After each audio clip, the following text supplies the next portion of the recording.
I just want to say thank you for coming today. It's been an honor to serve as the board president of CFA Society Virginia for the past 2 years. I really want to thank each and every one of you for your support, your engagement, and your commitment to our society. Our society remains strong not only financially but by membership. We now have about 650 active members across the state of Virginia, and our retention rate is in the high 90%, well above many of our peers.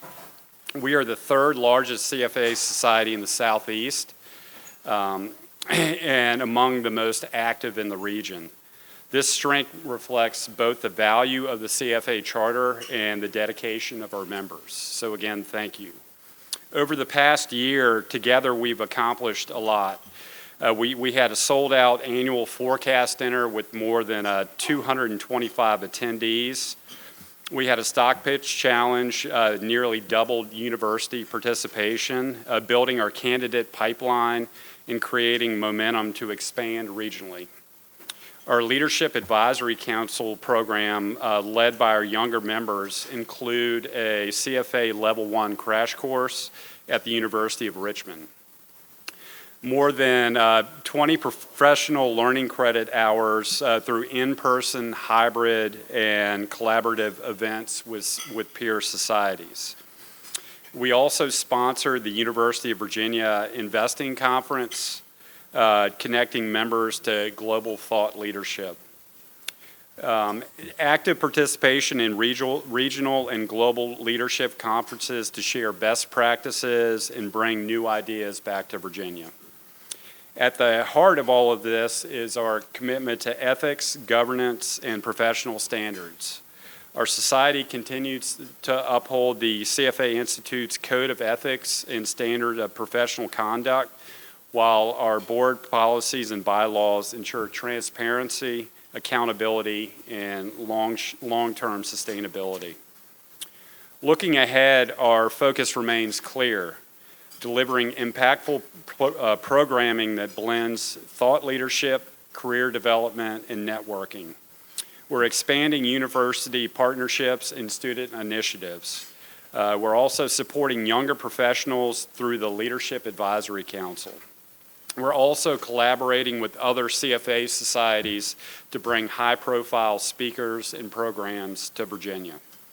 Now, as part of today's annual meeting, I am honored to present the slate of nominees for the 2025-2026 Board of Directors.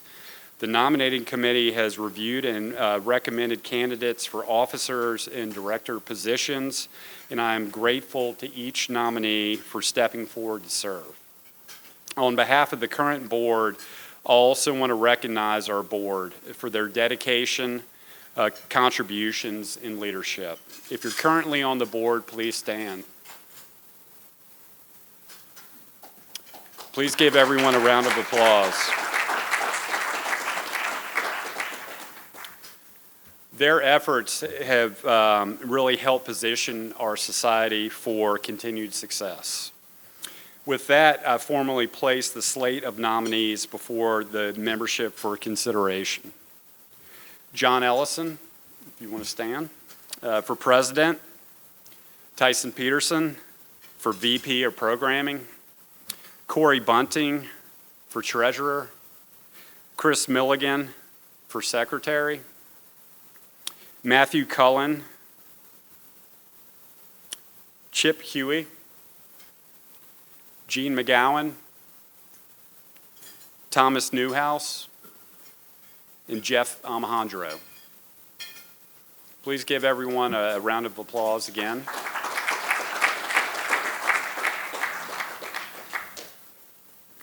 And my goal at the end of this term is to have a peaceful transition of power, so please help me as we transition it over to John.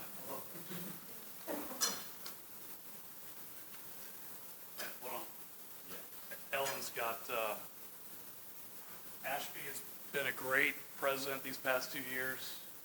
I'm definitely going to be bouncing a lot of things off of him from time to time to make sure that I don't mess it all up. But give Ashby a round of applause as well. He's been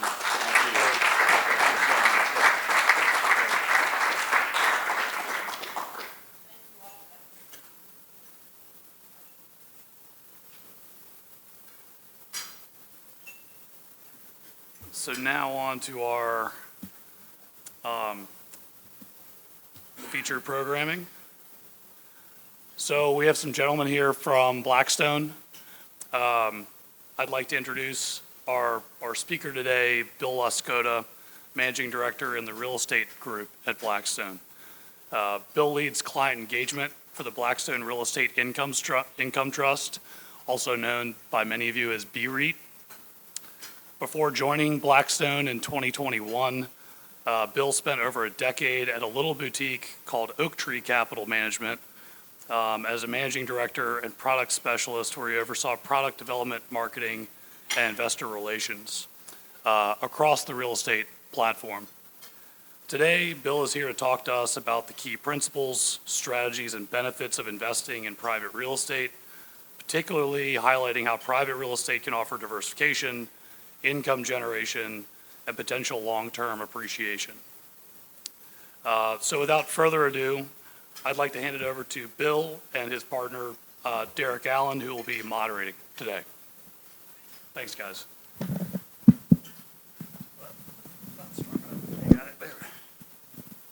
Not strong enough to get the microphone. That's not a good start. Maybe you need to have my Wheaties this morning. Nice to see everybody and great to be here. When Ashby reached out about this opportunity, I was excited for a lot of reasons, and excited when I found out that Bill was going to be able to join us. Real estate, and particularly as you think about the environment that we've been in with the Federal Reserve raising rates over the last couple of years at an unprecedented rate, has been a really interesting topic in what is usually a pretty boring asset class. And it's created a lot of opportunity to think about how we as investment professionals, and the CFA Society would certainly represent a lot of the finest investment professionals in the industry, think about risk, think about return, and ultimately think about how we make decisions. And I think that's a really important part when evaluating not only an asset class, but an asset manager and or your own investment philosophy for your own account, is the quality of the types of decisions that we make.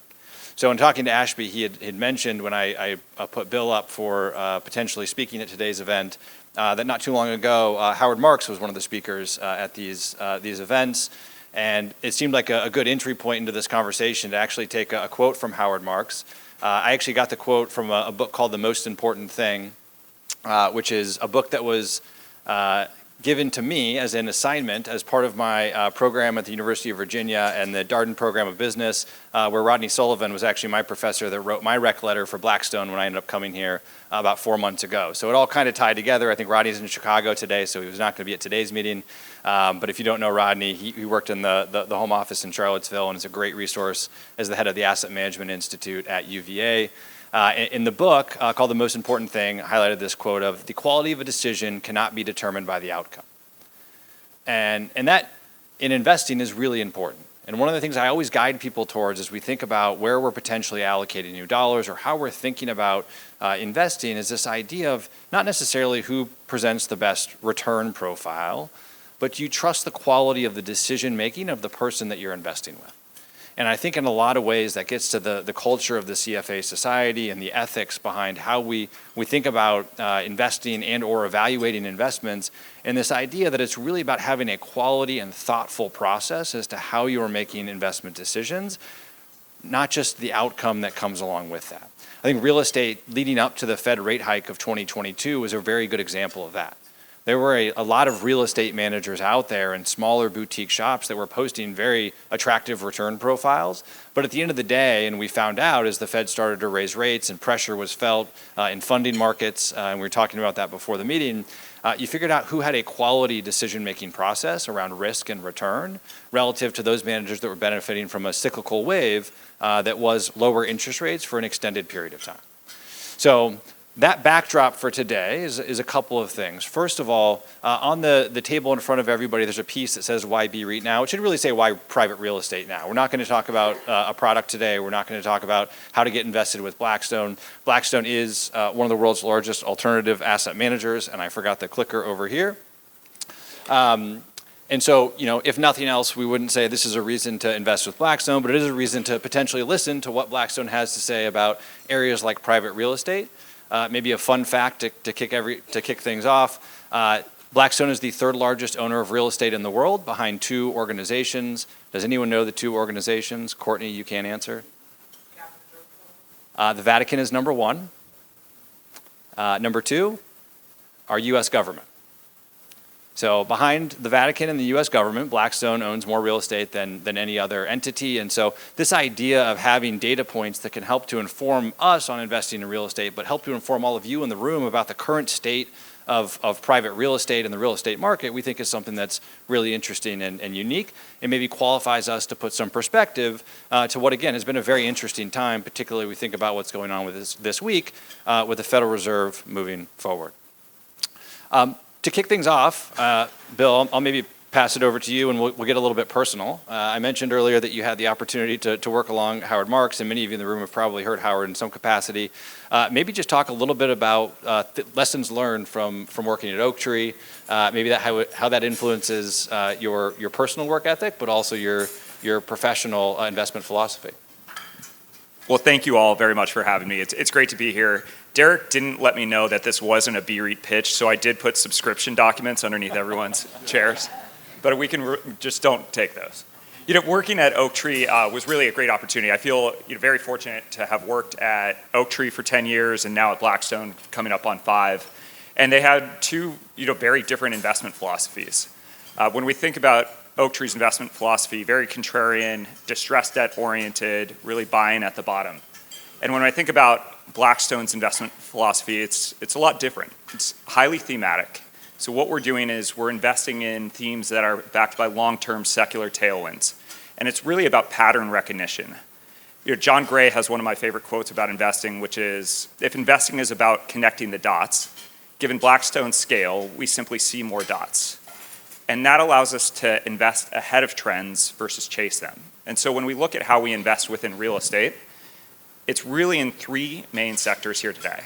It's in the digitization of the economy, so data centers. It's in the need for housing that we have, so largely rental housing. And then it's also in the ability to facilitate getting your packages from 2 weeks to 2 days to 2 hours. So it's in logistics or warehouses.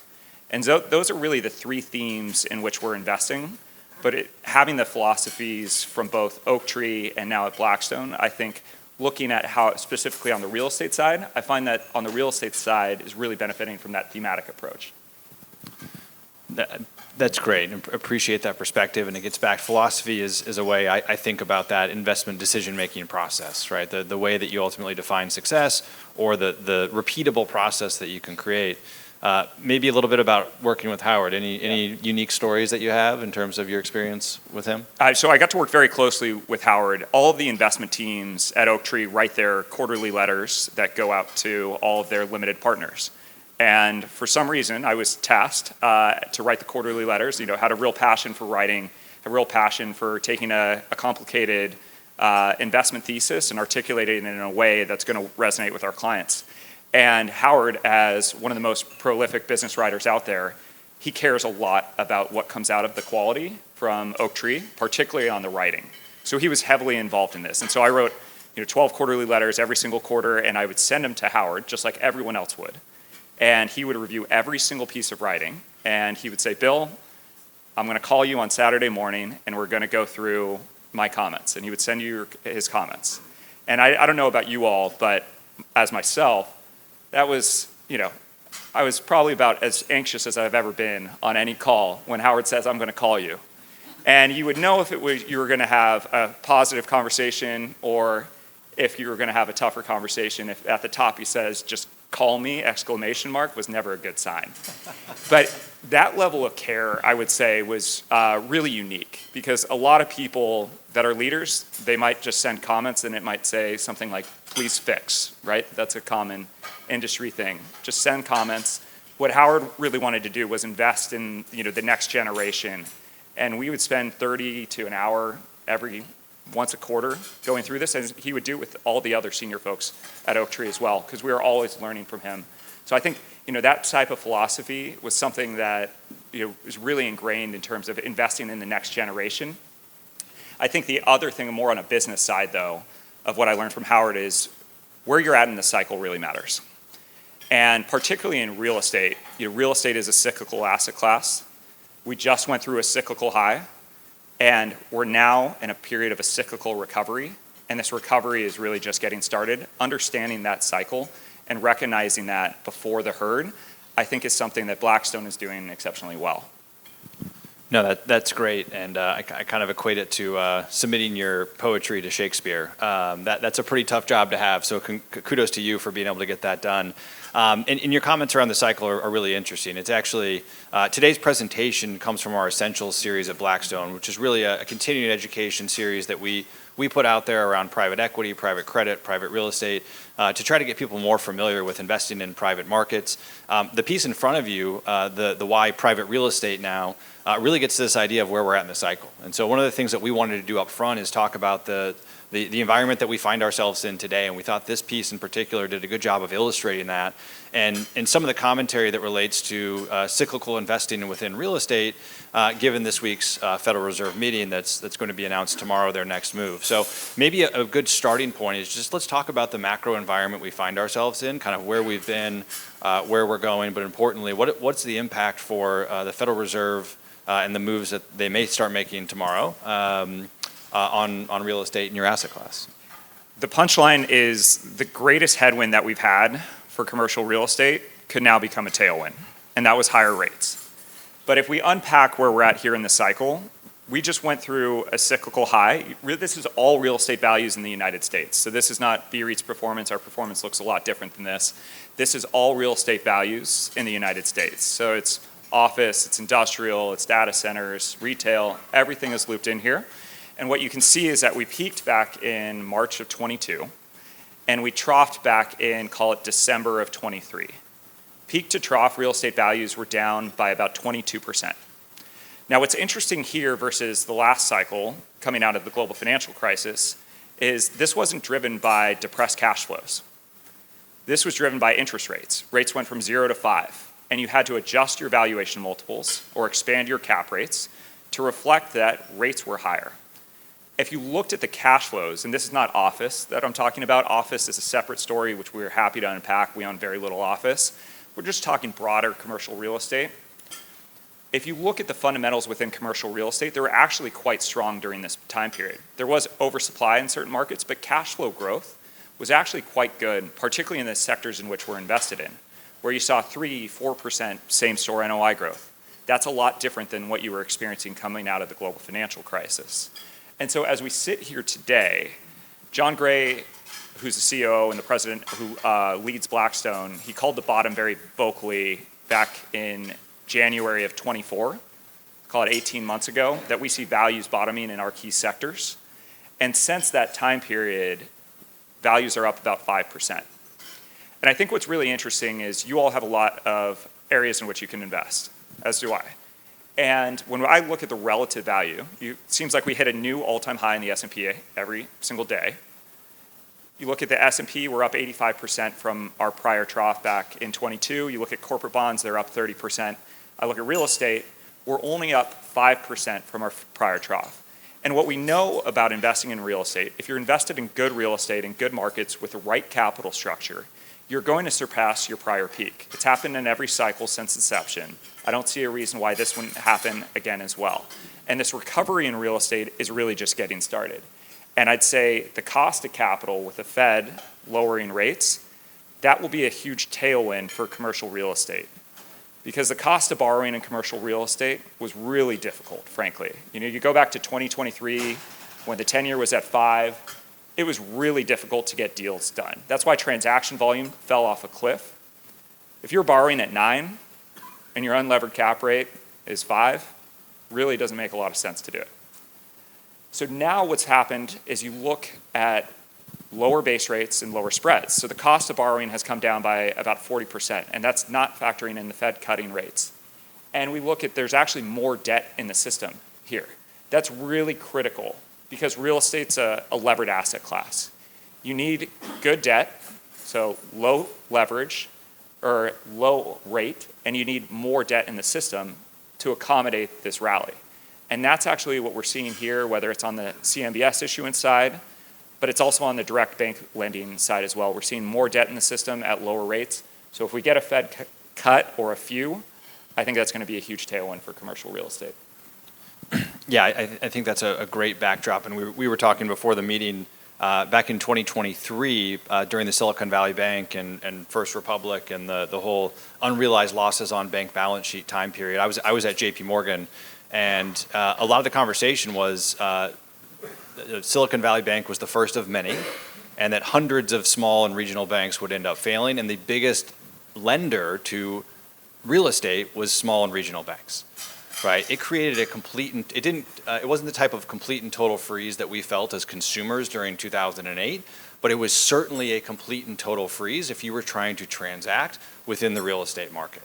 It was a once in a 10 or 20 or 30 year type of environment for accessing capital, and a lot of people forgot just how difficult it was in an environment where you do need to finance those deals, and you've obviously seen a reversal of that trend in a really big way. Now, just on the macro front, thinking a bit about the other things that tend to drive real estate values, maybe a bit about what we're seeing in terms of occupancy, supply, demand, maybe that would be a good way to set the stage for where we're at in the cycle as well. Yeah, I would say there's really three things that drive a recovery in real estate. We often say it's the 3 C's. So it's capital markets, which you saw here in terms of debt capital markets. It's collapsing construction, which we'll talk about, and then it's also cash flow growth, which we touched on a little bit. But on the construction side, this is probably my favorite book or favorite slide in this entire presentation because it's so simple. You know, this isn't building data centers for the largest hyperscaler tenants, which we do. This is just looking at US Census Bureau data and understanding what is the supply going to be in certain markets. And so what you can see here is that we actually had very little supply when you go back to 2015 and around that time period going through really pre-COVID. And then pre-COVID, when COVID happened, you had a lot of people who moved from Los Angeles. I'm from Los Angeles. Most of my friends, they all moved to Texas. They moved to Florida. Virginia. I'm probably the only person during the pandemic to move to New York. And what you saw then was a lot of building that happened really in these markets, in the Southwest, the Southeast, because rates were low. You had no inflation. And you had banks that were lending in the construction market. So all of that supply was really started back in 22. And it takes about 2 to 3 years to build, whether it's multifamily or whether it's industrial. And all of that supply now has all been delivered. So we're past peak supply. But I think what's really interesting is what's happened now over the last year. We've had banks pull back from the construction market.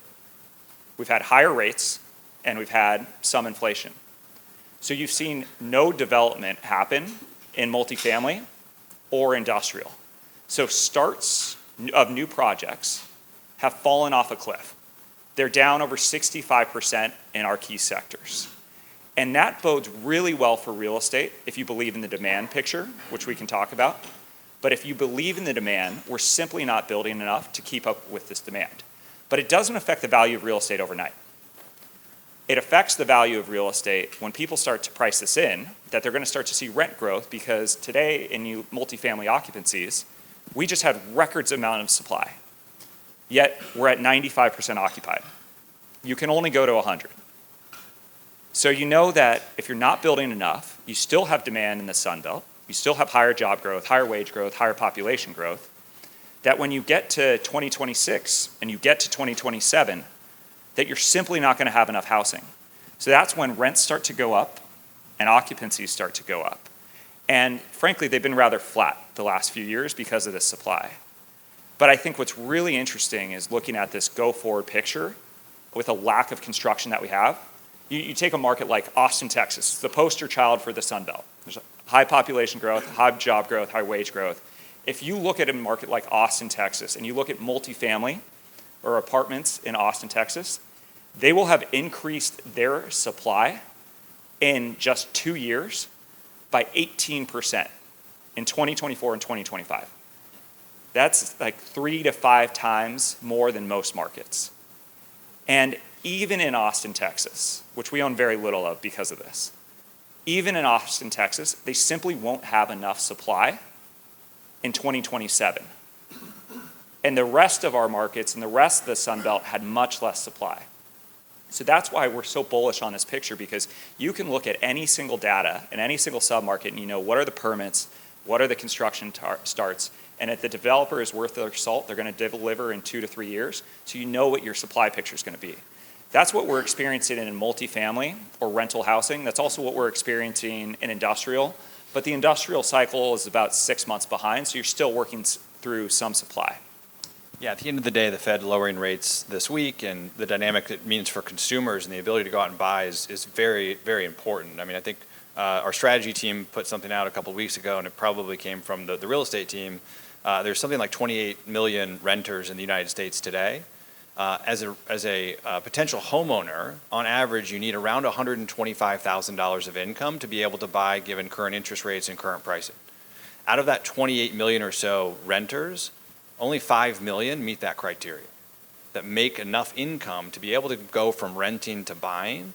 And that creates a real dynamic where either interest rates need to go down or incomes go up. And at the end of the day, the likely scenario is not going to be incomes going up enough that you're going to have those 28 million people able to go out and buy a new home.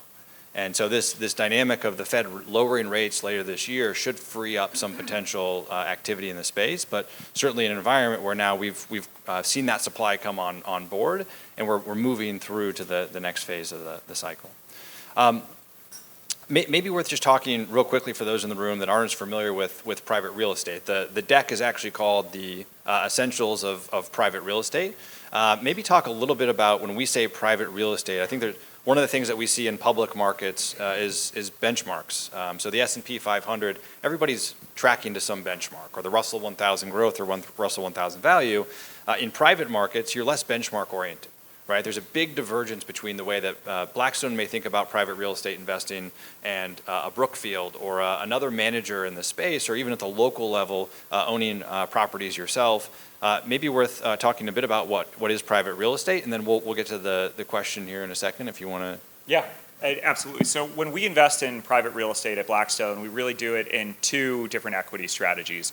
We have an opportunistic strategy where you're trying to buy broken assets or broken capital structures, fix them, and then sell them. You do that in typical closed-end funds.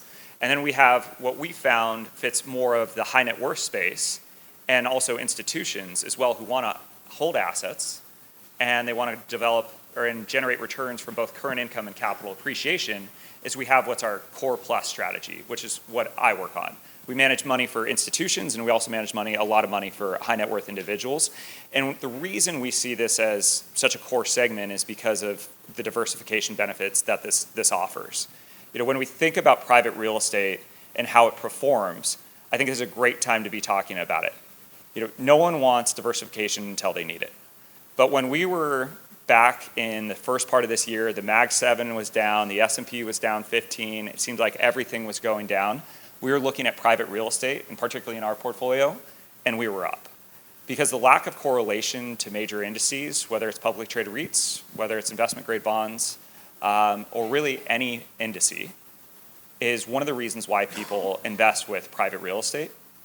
We looked back at some of the data, and all of this is in the presentation, but we looked back at some of the data, and we looked back at the S&P 500, and over the last 45 years, so going back to 1980, there's been 8 years in which the annual return for the S&P was negative. Any guesses on how many years that private real estate was up during that time period of those 8? It was 7 of the 8. We were up. I mean, that's a pretty good diversification that private real estate can offer. And this is meant to be a part of a portfolio, and it's a very large and growing portion of the portfolio, particularly as people are thinking about, the 60-40 portfolio hasn't worked quite well, and people are looking to add diversification. Investing in private real estate is something institutions have been doing for a long period of time, and that's something now that a lot of high net worth folks are doing, and they're investing with us in private real estate. Good assets that you want to hold for, call it 5 to 10 years, create a lot of current income, and also get capital appreciation. And did you have a question? Yeah. I'm having trouble times gathered the lack of supply of multi-family housing and how that relates to inflation and how that keeps rates lower. I mean, I know the Fed's cutting rates, so if you could talk to that picture. Yeah, absolutely. So a couple different things. With rates coming down, That's going to be a tailwind for real estate values when we think about what's happened in terms of expanding cap rates or lowering your valuation multiples. That's a huge tailwind for real estate values if you're able to take what's called cap rate compression or lower your cap rates, which we had expanded quite significantly. If rates come down significantly and it pencils to do new construction, you'll start to see the supply picture pick up. And so you'll see more supply, which would put pressure on that rent growth, but that's multiple years out. And frankly, as we sit here today, if we look at the cost to build, it's gone up so significantly for a number of different reasons. One, inflation, two, labor, and the shortage of labor that we have, and rates. So the cost to build today, a warehouse, is about 2 times more expensive as what it was in 2019. And so I don't think that this is going to change overnight with rates coming down, that you would see the supply picture pick up. But it's why when we think about what do we monitor, what are we very focused on, we're very focused on the demand side, because there is the demand for housing for the reason that Derek mentioned. There's a shortage of housing, affordability crisis here in the US. But also we're very focused on the early signs of seeing an uptick in supply and making sure that we're not in those types of markets. But as we sit here today, Fed lowering rates, it's a huge tailwind. I think, look, you could see elevated inflation because shelter is about 1/3 of CPI.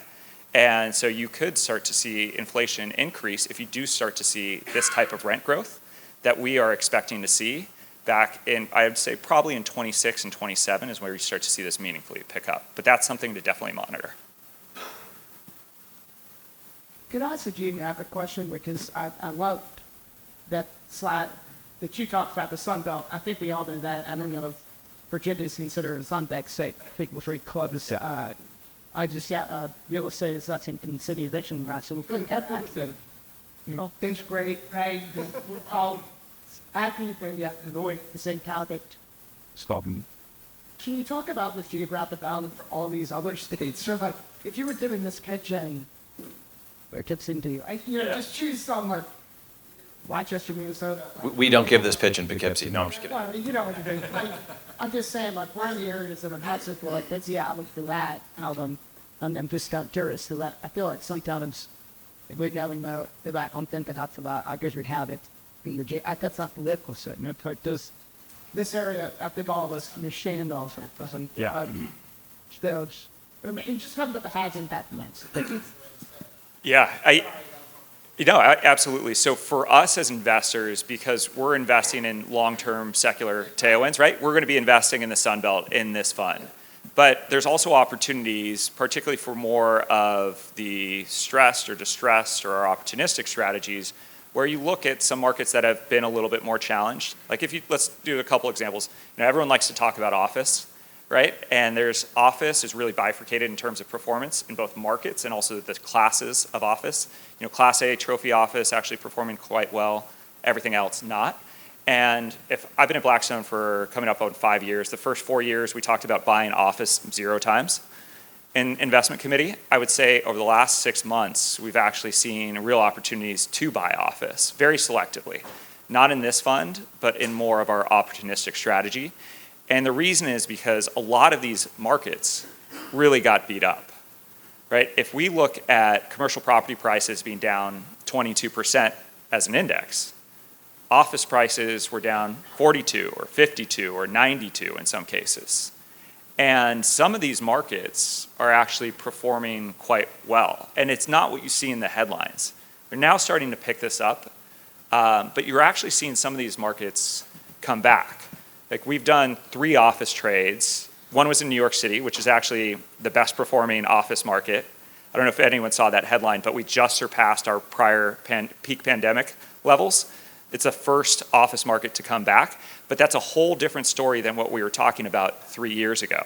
I was just in San Francisco last week and Seattle last week, and those markets are pretty interesting right now. San Francisco was a really tough market, and now they're actually seeing leasing, doing the same amount of leasing that they were doing pre-pandemic. And you're just starting to see this in the headlines. So a lot of these markets, the pendulum swings, And some of these are swinging back. Like San Francisco's come back, New York has come back.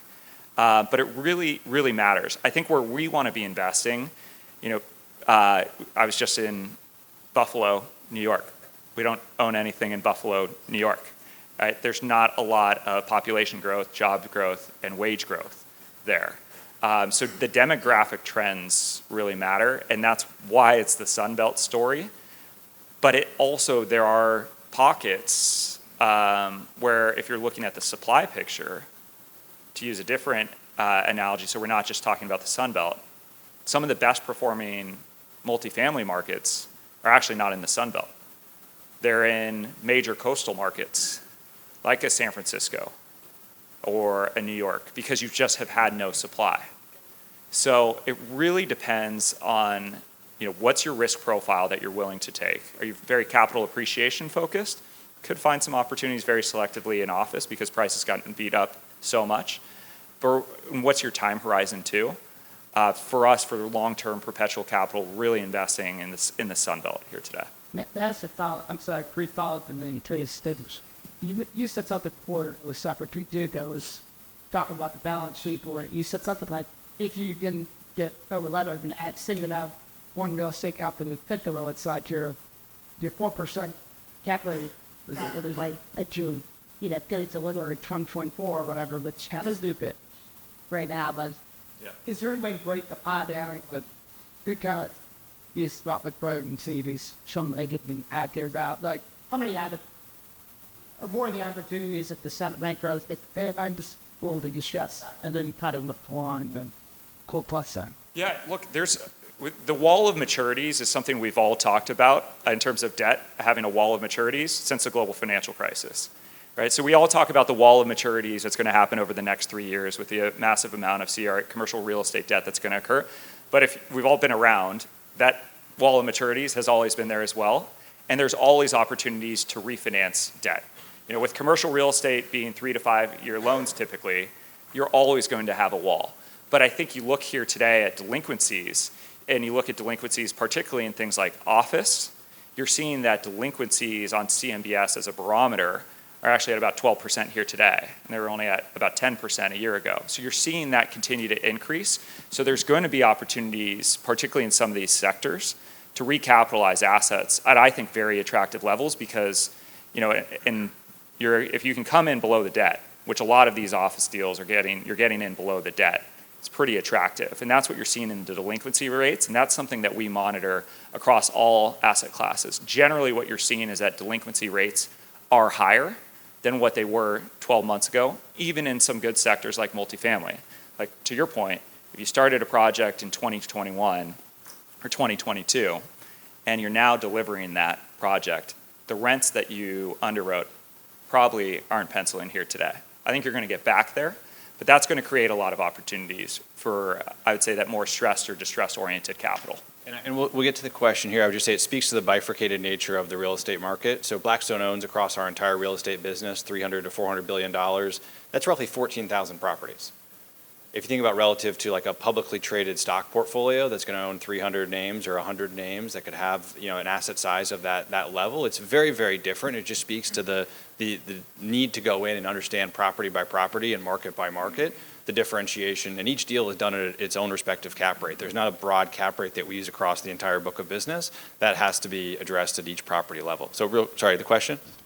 Phil, tell us your thoughts about the senior care facilities. Seems the thing that demographic trends are unstopped again. They have movement control and the spread. When I look at your pie chart, I don't see it as terrible. It's a great question, and I would totally agree. When we think about demographic trends, the aging population is really one that I think bodes well for senior housing. We have not done a lot of senior housing at Blackstone, but it is something that we're looking at. I would say what's really important is to make sure you have the right operating partner here with a really fantastic reputation. There's a lot of risks associated with senior housing, whether it's political or headline. But I do think, if you can find the right way to play it, it can be a very attractive sector. It's not something that we have done here that I think you'll see here within BREIT, but I do think at some point, it's one of the areas in which we are evaluating. It's a great trend. That's definitely one, the aging population. You have prerequisite Blackstone hire managers and should starting counting its operating realms on investment. We're accepting applications. It's- If you'd like to join, we'd be happy. It's But definitely one, though, yeah. in everything that we do, we want to be able to do it in scale, but you also want to be able to identify the right platform that has a true competitive advantage and has a great reputation in the space. That is really difficult in the senior housing space. And so we've looked at this, and we'll continue to, but we have to make sure that we do it right. I think it's a great maybe transition to talk about commercial real estate. A lot of people think about office, they think about rental.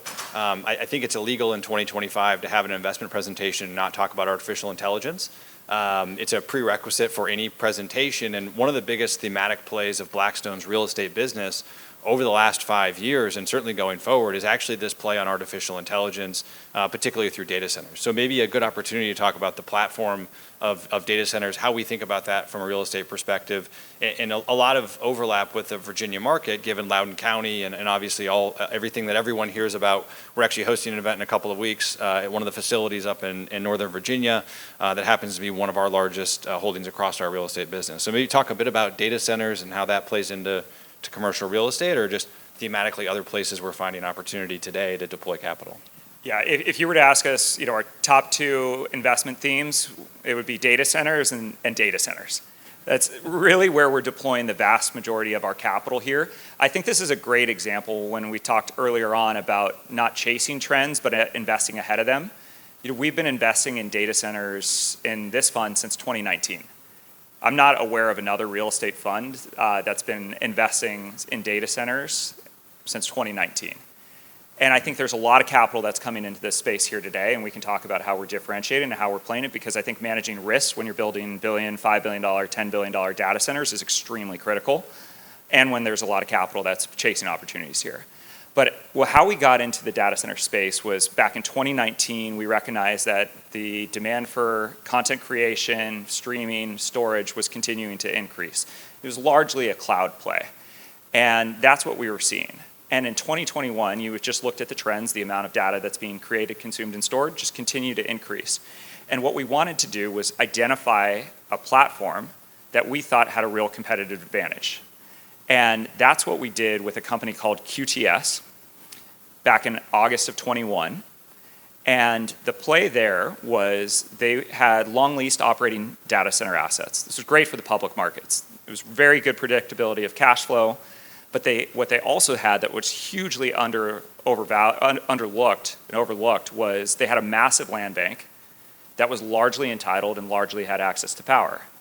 And they would do about $1 billion of development each year. And the public markets would penalize them because they were issuing equity at a discount to NAV. It wasn't accretive to shareholders till you got an ROE in 2 to 3 years because it came online. And we said, you are really being hamstrung by the public markets. Let's unlock the true value of this company. In partnership with the management team who had been doing this for 20 years, we took this company private. It was a $10 billion take private. And we unlocked the true value of this company. In our first 7 months of owning this business, we hit our 7-year underwriting in terms of leasing. Frankly, the demand was far greater than what we anticipated. And then ChatGPT came out. All of this AI revolution came out in 22. And that just added fuel to the fire. So when we think about a theme that we don't think is going away, you look at the amount of data that's being created, consumed, and stored over the past 3 years has surpassed the entire human history.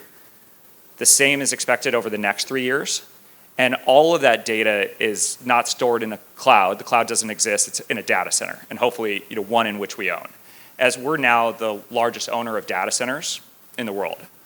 And so when we think about this theme, what's really unique is, how do you manage risks during this, right? Anytime there's this much capital, there's a lot of people that are chasing opportunities. We've been very thoughtful about how do you manage risk when you're investing. Right now, we've put $25 billion of capital into data center developments. But the way in which you manage risk here is that you don't go vertical. You don't build until it's 100% pre-leased to a high-quality hyperscaler tenant, where you have a corporate guarantee, where you're not taking power or zoning risk, and you're doing it with a very attractive profit margin of about 50%. And that's how we've done about 25 billion of development. And we've been also very thoughtful about, well, what's the next phase? You've depleted a lot of our land bank, right, that we used to have. So we've been very thoughtful about buying more land over this time period, getting it zoned for data centers, which is very difficult to do. I recognize that there's probably some people pro data centers and some people not here, and getting access to power. But so we have the ability to grow this company quite significantly, a multiple. And I think that is something that's really differentiated, is having access to power here. We talk about power, we all use the term SMRs, small modular reactors now, around the dinner table, or at least I do. No one was talking about that 5 years ago. It used to take you 1 to 4 years to get power in these markets. Today, you call Dominion, it's going to be 5 to 10 to get power. That's really critical. So when I think about what's the solution that we're providing here, is we can call Amazon or any of these major tenants and we say, I can build you a data center in 2 to 3 years because it already has power and it is already zoned. Versus them going out and building it themselves, trying to get land zoned, get the power agreement, it's going to be 5 to 10. And that's why this company, it's called QTS, it's the world's fastest growing data center company. That's why we're winning the vast majority of the market share here, is because you have this land that's entitled and zoned and has access to power, and that's really, really critical. So we're very focused on playing AI. I think this is the best way to do it, is through data centers and build-to-suits for all these major hyperscalers. Yeah, go ahead. Because I have a lot of respect for the research that your firm does, was how, and this is the 4+ portfolio, how much, what is the number of assets in the portfolio? And that if you could write down, decompose the risk structures in the portfolio, don't have to be followed, but let's say the top 3 in the portion. Yeah. Just how much idiosyncratic risk do you have? What was the last question? How much, sort of idiosyncratic risk or what residual is in the portfolio? Yeah. So there's 4,500 assets in the portfolio. It's very diverse. When I think about risks in real estate investing here today, I think there's maturity risks because there's a lot of debt that people took out at lower rates that is coming due at higher levels. So I think that's something to monitor. We talked about it with CMBS, but it's absolutely something we've been very thoughtful about, making sure that we have the right maturity schedule. You're out there very proactively negotiating the best terms that you can for your investors. But I think looking at, when I'm evaluating another real estate manager, I'd be looking at their balance sheet today. What's the term on their balance sheet? How much liquidity do they have here? Because as we've gone through this last cycle and the tide went out, you saw that a lot of people did not have a lot of liquidity, and that was a real challenge. So I think looking at the liquidity side, for us, we have about 12% of our assets in liquid assets. So cash and revolvers, that's really critical. We've maintained that liquidity throughout this crisis. I think about real estate. Real estate has not been cycle tested. It's been battle tested over the last 3 years. From a liquidity standpoint, rates going up so significantly, asset prices going down, and you see that a lot of people have just not managed it. So being in the right assets, I think, is being very critical. Having the right balance sheet has been very critical as well, and being very thoughtful about marking your assets appropriately. That's the other one. I was just in Canada last week, and the Canadian cycle is a little bit behind the U.S. cycle. But there's talks of these managers who've had stable NAVs or appreciation, and then they just dropped 20% in a quarter because they finally had to adjust their marks. I think we have more transparency in the U.S., but those, I think when you're looking at a lot of private real estate managers who maybe don't have public filings like we do and aren't publicly traded companies, I think really understanding the valuations of, are they marked appropriately? I think that's really critical. So, liquidity risks, valuations appropriately, and then also on the balance sheet side. Those are kind of the biggest risks that we would look at here today. Yeah, maybe worth noting the traditional, and obviously our real estate business is around for more than 30 years, maybe just the risk return expectations over time, and then income is obviously a big portion of this. Cash flow growth of the underlying properties, our tenants being able to pay and getting more tenants in those buildings, so occupancy rates and rental income increase or rental increases. Maybe just that backdrop too would be helpful in terms of understanding The presentation is called The Essentials of Private Real Estate. I would just note, I saw some people taking pictures. This will be sent to you as a follow-up, so the presentation and all the slides that we're sharing are available. It's also available publicly on our website. So if you go to blackstone.com and you go under the financial advisor tab, because that's where we store all the essentials information, you'll still be able to access it if you're not a financial advisor, so there's not a login that's required. And you go to the essentials series, you'll be able to actually see all the materials, videos. And if you go to breit.com, which is actually the landing page for the strategy, there's a lot of good informational research, materials on there, including videos from the team about what we're seeing in the broader landscape. So again, not meant to be a pitch for the strategy, but more or less to say, if you're interested in learning more, check out the Essentials series of our website at blackstone.com, or if you're interested in learning more about what we're doing in data centers, logistics, et cetera, breit.com, the website is pretty expansive, and again, very, very much publicly available relative to our traditional drawdown business, which would be much more fenced in terms of information. But maybe just the backdrop of real estate and then how income plays a role in our ability to generate return. Yeah, absolutely. So this slide's looking at the risk-return spectrum with volatility for all the major indices. And you want to be in the top left. When we look at private real estate, what it has is lower volatility and a pretty good long-term return. On average, you go back over the last 45 years, in real estate, it's generated about a 7. This one's showing 7 over the last, call it 20 years. And pretty low vol, too. You know, your vol on private real estate's about a 7 from a standard div.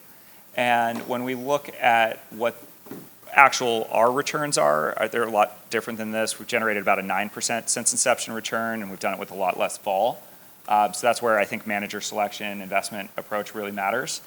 And I think these are the types of metrics that like a lot of our investors are looking at when they're going from 60-40 portfolios and they're looking to allocate to private real estate.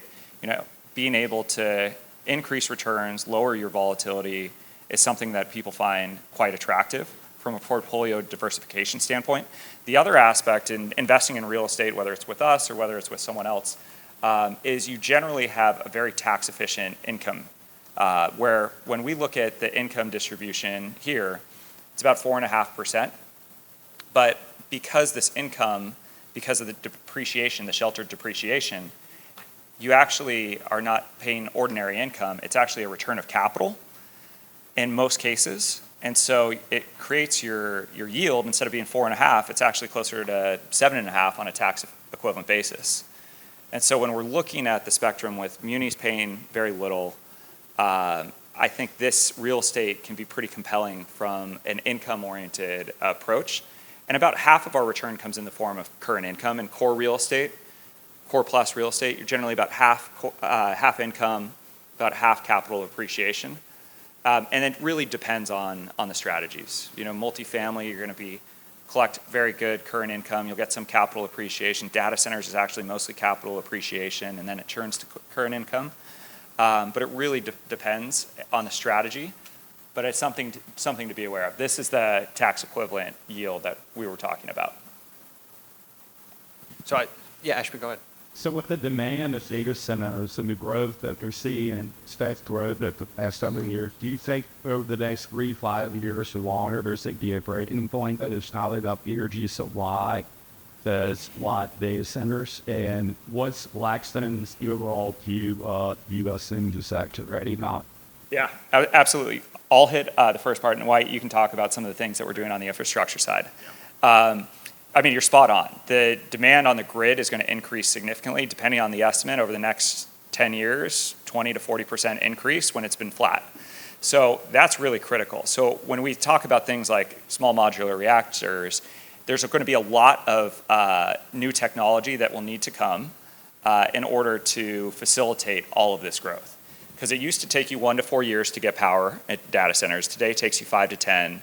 You go out in the next couple of years, it's not going to be 5 anymore. It's going to be 7 to 12, I'm sure. And so you're going to need to be very creative in terms of how you're getting power here. That's why you see Microsoft restarting 3 Mile Island, right? That was a huge announcement so that they can power their data centers. You're going to see more of those. There's only a few nuclear sites that can actually come back online. You're going to hear people start talking about building new nuclear, but over the last 50 years, we've had 2 nuclear power plants come online in the US, and they were both significantly behind and well over budget. So it's definitely a part of the solution, but it's an and. It's not just gas, turbines, renewables, or nuclear. There's going to be a lot of creativity that comes, and you're hearing that with things like small modular reactors, because there is a real crisis of power here, frankly, and you're going to need to be very creative. So we've been very thoughtful in everything that we do on the real estate side and partnering with our infrastructure group. So for all these data center investments, they've generally been split 50-50 between infrastructure and real estate, because having their expertise has been really critical. Well, you can talk about some of the views on power if you'd like. Yeah, and I think one of the things that Bill mentioned up front from John Gray is investing in private markets is about having the most data points.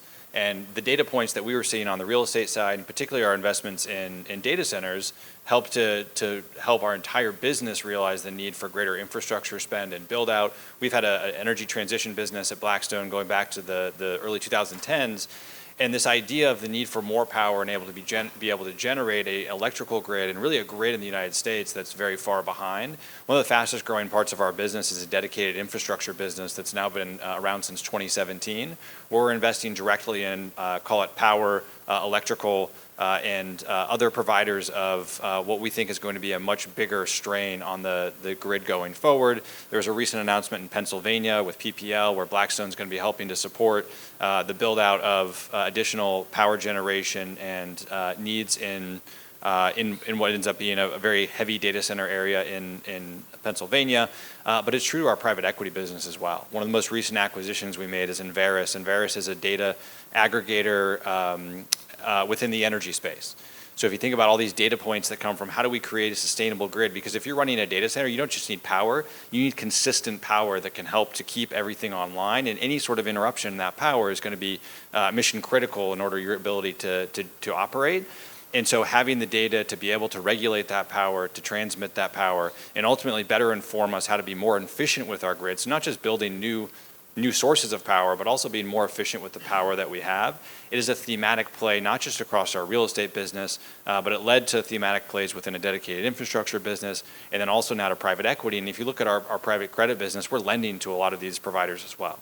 So thematically, this power and energy transition idea is one that's critical, and the data points that we get from investments like QTS are very helpful as we think about putting together that fence work of an investment thesis around where is the puck going over the next 5, 10, and 15 years.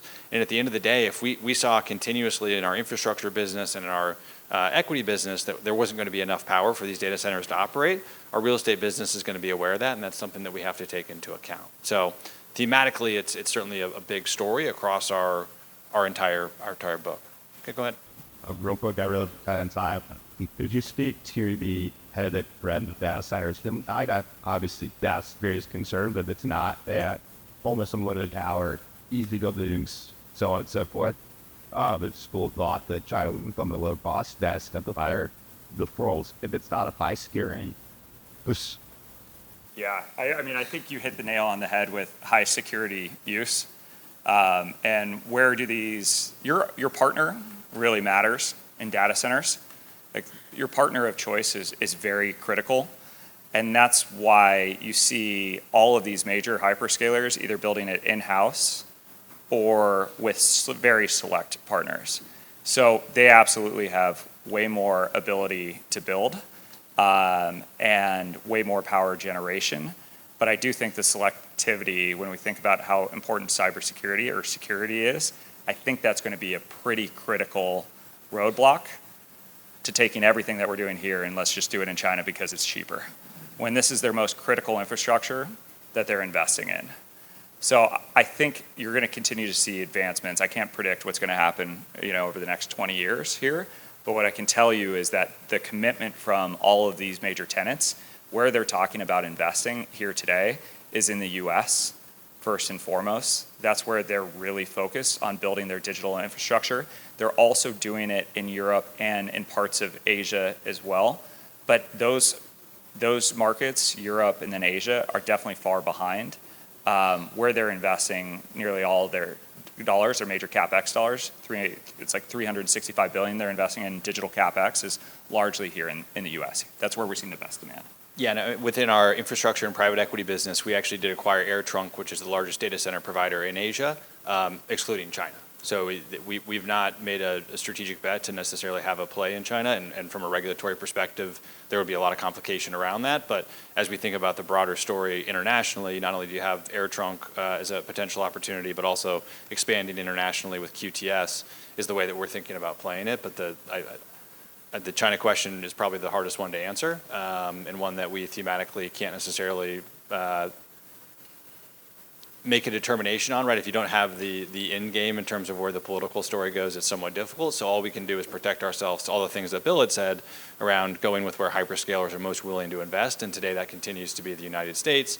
If it's outside of the United States, AirTrunk has been a way that we've been able to access that market. So realizing we're at time, we'll maybe close things out. Maybe, Bill, just one final thought that you would say for everybody in the room if they just walked out of the room today and said, my experience with, or my thoughts of private real estate are X. What would be the one kind of closing thought that you would leave folks with? And then we'll maybe open up for questions and close it out depending on everybody's schedule. I would say private real estate is meant to be a ballast within portfolios, and I think that's what we've proven here at Blackstone, and I think that's what you're looking at private real estate. Look for managers that have shown to be a ballast during periods of volatility. I'd say the other thing is timing and investing really matters. Buying the S&P today versus buying it in October of 22, your performance is going to be a lot different here going forward. I think buying real estate here today, when you look at real estate values, I think it offers a very compelling value on an absolute basis and a relative basis here. This recovery in real estate is just getting started, and it's really driven by the lack of construction, the capital markets coming back, and good cash flow. I think that's great. And one of the other quotes from the book assigned to me in business school from Howard Marks was second level thinking, or this idea of second level thinking. Your colleague AJ was just at the Salt Lake City CFA Society speaking. So I give credit to the CFA Society for being second level thinkers about the cycle we're in for real estate and potentially the opportunity going forward. So with that, maybe we'll close, hand it off. And before we do, just thank you to Bill for flying down from New York today. Thanks for being here. Thank you all for having me. Thank you.